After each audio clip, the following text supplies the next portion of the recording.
ഹരേ Krishna. ചത്വാര്യാഹുർനരശ്രേഷ്ഠാ വ്യസനാനി മഹീക്ഷിതാം മൃഗയാം പാനമക്ഷാംശ്ച ഗ്രാമ്യേ ചൈവാതിരക്തതാം ഏതേഷു he നരഃ സക്തോ ധർമ്മമുത്സൃജ്യ വർത്തതേ യഥാ യുക്തേന ചകൃതാം ക്രിയാം ലോകോ ന മന്യതേ.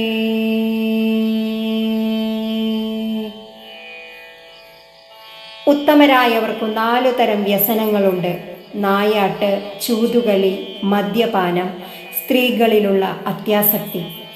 ഇവയിൽ പെട്ടിട്ടുള്ളവർ ധർമ്മത്തിൽ നിന്നു തെറ്റി നടക്കും. അവർ ചെയ്യുന്ന നല്ല പ്രവൃത്തികളൊന്നും തന്നെ അവർ ചെയ്തതായി ജനം കണക്കാക്കുകയില്ല. അയോധ്യാധിപതിയും ദശരഥപുത്രനുമായ ശ്രീരാമചന്ദ്രസ്വാമി സീതാദേവിയോടും സഹോദരൻ ലക്ഷ്മണനുമൊത്ത് വനവാസത്തിനിറങ്ങുകയാണ്. നിരവധി തീർത്ഥസ്ഥാനങ്ങളും ഋഷീശ്വരന്മാരെയും മഹർഷിമാരെയും കണ്ടു വന്നിച്ചതിനു ശേഷം ചിത്രകൂട പർവ്വതത്തിലെത്തുന്നു. ശേഷം അത്രി മഹർഷിയെ സന്ദർശിച്ചു യാത്ര തുടരുമ്പോൾ സീതാദേവിയെ വിരാധൻ എന്ന രാക്ഷസൻ ആക്രമിച്ചു കൊണ്ടുപോകാൻ നോക്കുന്നു. തൽക്ഷണം ഭഗവാൻ അവനെ വധിക്കുന്നു. ശേഷം മൃണ്ഡകവനത്തിൽ അഗസ്ത്യ മഹർഷിയെ സന്ദർശിക്കുകയും മഹർഷി ഭഗവാന്റെ അവതാരോദ്ദേശം ഉപദേശിക്കുകയും ചെയ്തു. മഹർഷി ഭഗവാന് വൈഷ്ണവമായ ഒരു ചാപവും ബ്രാഹ്മമായ ബാണവും ശൈവമായ തൂണീരവും നൽകുന്നു. ശേഷം ഗോദാവരിയുടെ തെക്കേ തീരമായ പഞ്ചവടിയിൽ ആശ്രമം നിർമ്മിക്കുവാനായി ലക്ഷ്മണൻ ഒരു കരിന്താളി മരം വെട്ടിമുറിച്ചു വീഴ്ത്തുന്നു. എന്നാൽ ആ മരം വീണ ഉടൻ തന്നെ അപ്രത്യക്ഷമാകുകയും തൽസ്ഥാനത്ത് ഒരു രാക്ഷസ യുവാവിൻ്റെ മൃതദേഹം കാണപ്പെടുകയും ചെയ്യുന്നു. ശൂർപ്പണഖയുടെ പുത്രനായ ശംഭുകുമാരനായിരുന്നു അത്. സീതാദേവിയുടെ സൗന്ദര്യത്തിൽ ആകൃഷ്ടനായ അവൻ ദേവിയെ കാണുന്നതിനായി വൃക്ഷരൂപത്തിൽ നിൽക്കുമ്പോഴാണ് ലക്ഷ്മണൻ ആ വൃക്ഷത്തെ വെട്ടിവീഴ്ത്തുന്നത്. അന്നൊരിക്കൽ അഗ്നിഭഗവാൻ ശ്രീരാമസ്വാമിയെ രഹസ്യമായി വിളിച്ച് ഇങ്ങനെ പറഞ്ഞു: അല്ലയോ രാമ, അങ്ങു രാവണ വധോദ്യമത്തിനു വേണ്ടിയാണല്ലോ അവതരിച്ചിരിക്കുന്നത്. അധികം താമസിയാതെ രാവണൻ സീതയെ മോഷ്ടിച്ചു കൊണ്ടുപോകും. സാക്ഷാൽ മഹാലക്ഷ്മി തന്നെയായ ദേവിയെ രാവണൻ സ്പർശിക്കുന്നത് ശരിയല്ല. അതിനാൽ ദേവിയെ ഞാൻ സൂക്ഷിച്ചു കൊള്ളാം. പകരം ഒരു മായാസീതയെ ഇതാ ഞാൻ സൃഷ്ടിച്ചു തരുന്നു. ലക്ഷ്മണൻ പോലും അറിയാതെ ഭഗവാൻ ദേവിയെ അഗ്നിദേവനെ ഏൽപ്പിച്ച ശേഷം മായാസീതയെ ഏറ്റുവാങ്ങുന്നു. ഒരു നാൾ പർണശാലയ്ക്കു സമീപം സ്വർണവർണ്ണമുള്ളൊരു മാൻ പ്രത്യക്ഷപ്പെട്ടു. ദേവിക്ക് ആ മാനിൽ കൗതുകം ജനിച്ചു. അതിനെ തനിക്കു പിടിച്ചു തരുവാൻ വേണ്ടി ദേവി സ്വാമിയോട് അപേക്ഷിച്ചപ്പോൾ ലക്ഷ്മണനെ ദേവിക്കു കാവൽ നിർത്തി ഭഗവാൻ മാനിനെ പിടിക്കുവാൻ ചെല്ലുന്നു. ആ കനകമൃഗത്തെ ജീവനോടെ പിടിക്കുവാൻ പരീക്ഷിച്ചുവെങ്കിലും ഒരു ഫലവുമുണ്ടായില്ല. പർണശാലയിൽ നിന്നും വളരെ ദൂരെയായപ്പോൾ സ്വാമി അതിനെ എയ്തു വീഴ്ത്താൻ ശ്രമിച്ചു. ഉടനെ ആ മാൻ ശ്രീരാമൻ ലക്ഷ്മണനെ സഹായത്തിനു വിളിക്കുന്നത് പോലെ ഉറക്കെ നിലവിളിച്ചു. രാവണന്റെ സഹായത്തിനെത്തിയ മാതുലനായ മാരീചൻ എന്ന രാക്ഷസനായിരുന്നു അത്. നിലവിളി കേട്ടു വിഷമിച്ച ലക്ഷ്മണൻ ദേവിയെ ലക്ഷ്മണരേഖ വരച്ച് അതിനുള്ളിൽ സുരക്ഷിതയാക്കി ഭഗവാൻ അടുത്തേക്ക് പാഞ്ഞു ചെന്നു.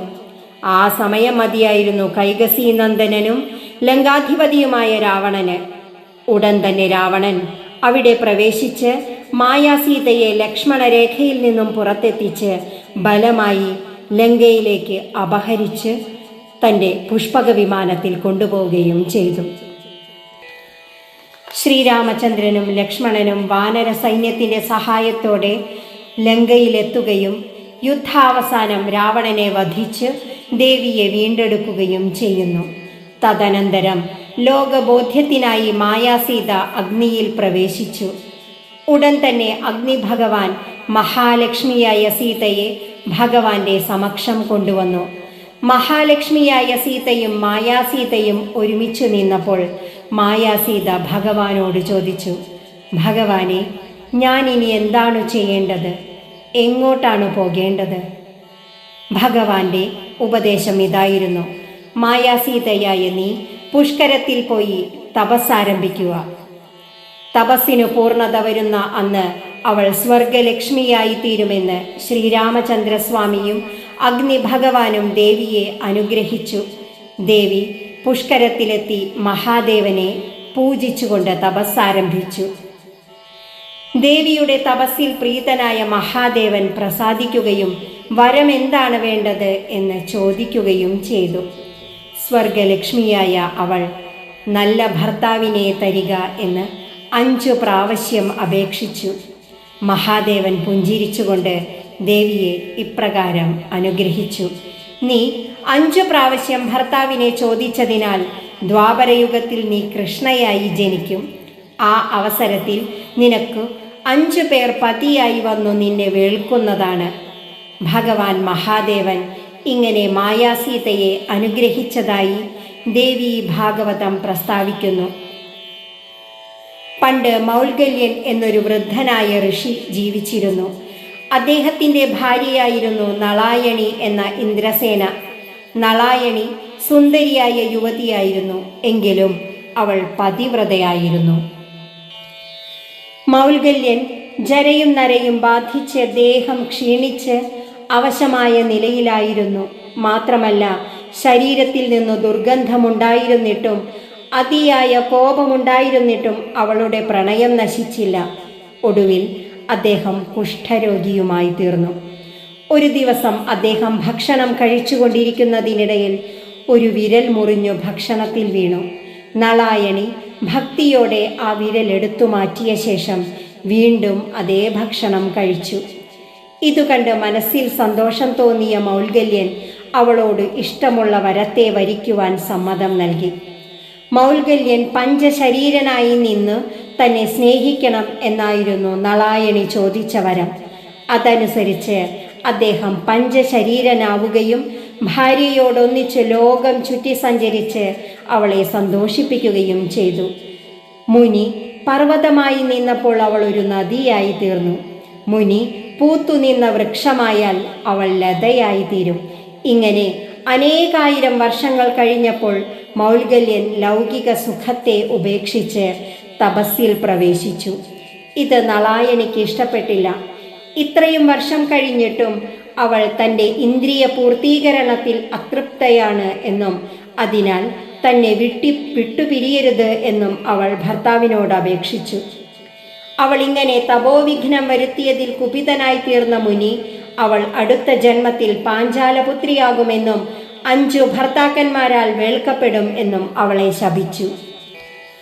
ഇതു കേട്ട് ദുഃഖിതയായ അവൾ പഞ്ചാഗ്നി മധ്യത്തിൽ നിന്നുകൊണ്ട് മഹാദേവനെ തപസ്സു ചെയ്തു. 10,000-ത്തിലധികം സംവത്സരങ്ങൾ കഴിഞ്ഞപ്പോൾ ഭഗവാൻ പ്രത്യക്ഷപ്പെട്ടു. അവളുടെ ദുഃഖം കണ്ട് ആശ്വസിപ്പിച്ചു. അവൾ മനുഷ്യരിൽ ശ്രേഷ്ഠയായി ജനിക്കുമെന്നും അന്ന് അവൾക്ക് ഇന്ദ്രതുല്യ പരാക്രമികളും സുവ്രതന്മാരും ദേവകാര്യം നടത്തുന്നവരുമായ 5 പേരായിരിക്കും പതികളായി വരിക എന്നും അനുഗ്രഹിച്ചു. അങ്ങനെ 5 ഭർത്താക്കന്മാർ ഉണ്ടാകുന്ന പക്ഷം ഓരോരുത്തരുമായുള്ള സംഗമത്തിലും തനിക്ക് കുമാരിത്വം ഭവിക്കണമെന്ന് ഭഗവാനോട് പ്രാർത്ഥിച്ചു.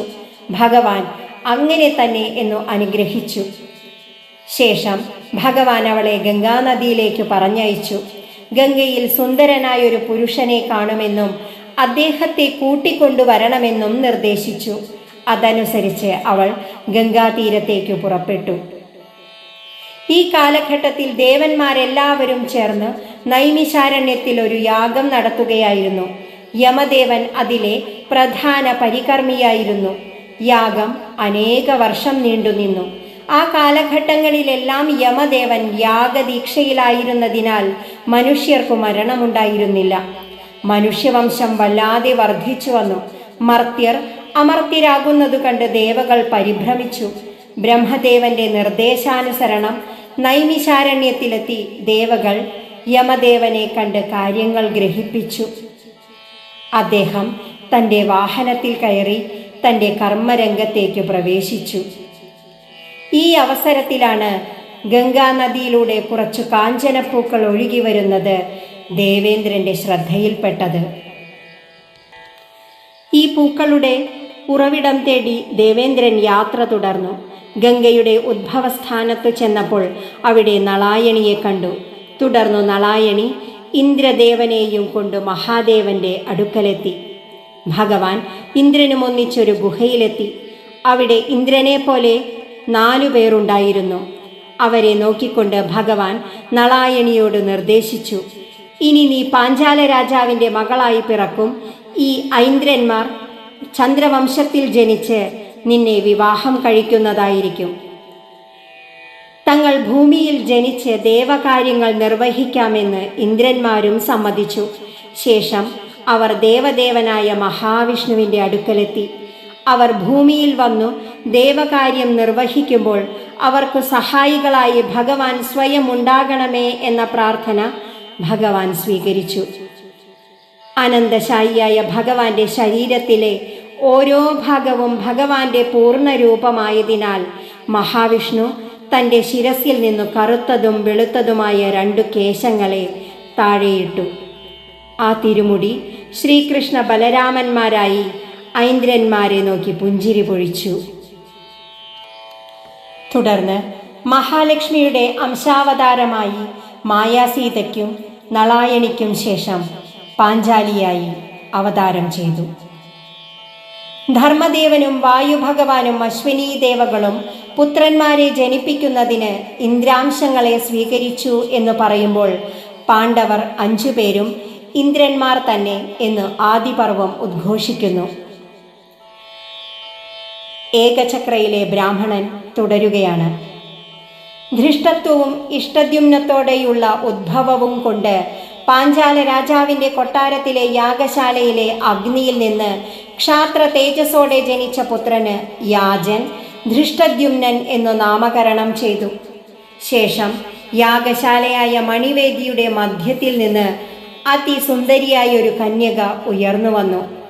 അഴകേറിയ സുന്ദരാംഗി, കറുത്തു നീണ്ട മിഴിയുള്ളവൾ, ശ്യാമാംഗി, പൊൽത്താർമിഴി, ഇരുണ്ടു ചുരുണ്ട നീണ്ട കേശഭാരത്തോടു കൂടിയവൾ, ചുവന്ന നഖമുള്ളവൾ, ചാരുവായ ചില്ലിക്കൊടിയുള്ളവൾ, മനുഷ്യരൂപമുള്ള അതിസുന്ദരിയായ ദിവ്യ തേജസ്സോടു കൂടിയവൾ, നീലോൽപലപ്പൂവിൻ്റെ ഗന്ധം ദേഹത്തിൽ നിന്നും ഒരു വിളിപ്പാടകലെ പോലും ആസ്വദിക്കാൻ സാധിക്കുമായിരുന്നു. ദേവദാനവ യക്ഷന്മാരെല്ലാവരും മാനിക്കുന്ന ദിവ്യസ്വരൂപിണി, ഇങ്ങനെ ഒരു കന്യക മുൻപ് ജനിച്ചിട്ടേയില്ല. അവൾ ഉയർന്നു വന്നപ്പോഴും ഒരു അശരീരി വാക്ക് ആകാശത്തു നിന്നു പുറപ്പെട്ടു. നാരിമാരിൽ രത്നമായ കൃഷ്ണ ലോകത്തിൽ ക്ഷത്രമുടിക്കുവാൻ പിറന്നവളാണ്. യഥാകാലം സുന്ദരിയായ ഇവൾ സുരകാര്യം നിർവഹിച്ചു ലോകരക്ഷ ചെയ്യും. ഇവൾ മൂലം കൗരവർക്കു വലുതായ ഭയം വന്നുകൂടും. ഇതു കേട്ട് പാഞ്ചാലർ ഹർഷത്തോടെ സിംഹനാദം മുഴക്കി. അവരെ ആ സമയം താങ്ങുവാൻ ഭൂമിദേവി പോലും അശക്തയായി. അവരെ കണ്ടു രാജ്ഞിയായ പൃഷതി പുത്രാർത്ഥം യാജനോട് പറഞ്ഞു, ഇവർ എന്നെയല്ലാതെ മറ്റാരെയും അമ്മയായി കരുതരുത്. ഇവരുടെ അമ്മ എന്നും ഞാനായിരിക്കണം. യാജനും ഉപയാജനും അവരെ അങ്ങനെ തന്നെ എന്ന് പറഞ്ഞ് അനുഗ്രഹിച്ചു. ദ്രുപദനോട് ചെയ്ത സഖ്യത്തിൽ വിശ്വസിച്ച ദ്രോണൻ പാഞ്ചാലപുത്രനായ ധൃഷ്ടദ്യുമ്നനെ സ്വഗൃഹത്തിൽ വരുത്തി അസ്ത്രവിദ്യകളെല്ലാം അഭ്യസിപ്പിച്ചു. നിജാർത്ഥം ദ്രോണർക്കറിയാമായിരുന്നു എങ്കിലും ദൈവത്തെയും ഭാവിയെയും നമുക്ക് തടുക്കാവതല്ലോ എന്നാണ് അദ്ദേഹം ചിന്തിച്ചത്. മാത്രമല്ല, മറ്റൊരാളുടെ ശിഷ്യൻ തന്നെ വധിച്ചു എന്ന് വരുന്നത് ദ്രോണരുടെ കീർത്തിക്ക് മങ്ങലേൽപ്പിക്കുമല്ലോ. ആ കീർത്തിയെ രക്ഷിക്കുവാനാണ് ദ്രോണൻ അങ്ങനെ ചെയ്തത്. നാടോടിയായ ബ്രാഹ്മണൻ ഏകചക്രയിലിരുന്നു പറഞ്ഞ ഈ പാഞ്ചാല ദേശത്തെ കഥകൾ കേട്ട് മഹാശക്തരായ പാണ്ഡവർ അസ്വസ്ഥരായി. ഇതു കേട്ട് കുന്തിദേവി പറഞ്ഞു, അതിമനോഹരമായ ദേശമാണ് പാഞ്ചാലം. നമ്മൾ ഇനി അങ്ങോട്ടു പോകുക. അവിടെ കാണുവാനും രസിക്കുവാനും പല അപൂർവ ദർശനങ്ങളുമുണ്ട്. യജ്ഞസേനൻ മഹാപണ്ഡിതനാണ്. മാത്രമല്ല ആ രാജ്യം വളരെ സമ്പൽ സമൃദ്ധവുമാണ്. യുധിഷ്ഠിരന് അമ്മയുടെ ഇഷ്ടമായിരുന്നു പ്രധാനം. സഹോദരന്മാരും സമ്മതം മൂളി. തുടർന്ന് ആതിഥേയരായ ബ്രാഹ്മണനോടും കുടുംബത്തോടും യാത്ര പറഞ്ഞ് അവർ പാഞ്ചാലദേശത്തെ ലക്ഷ്യമാക്കി നടന്നു. ദിവ്യാസ്ത്രം പൂണ്ട പാർത്ഥനെ ഗന്ധർവമായയോടൊത്തു യോജിപ്പിക്കുന്നതുണ്ടു ഞാൻ. അസ്ത്രാഗ്നിയാൽ എൻ വിചിത്രരഥം തീരെ ദഹിക്കയാൽ സ്വയം ചിത്രരഥൻ ദഗ്ധരഥനായി തീർന്നതിന്നു ഞാൻ. കുംഭീനസിയും ചിത്രരഥനും ദേവകാര്യാർത്ഥം അർജുനന്റെ അരികിലേക്ക്. ഓം നമോ ഭഗവതേ വാസുദേവായ.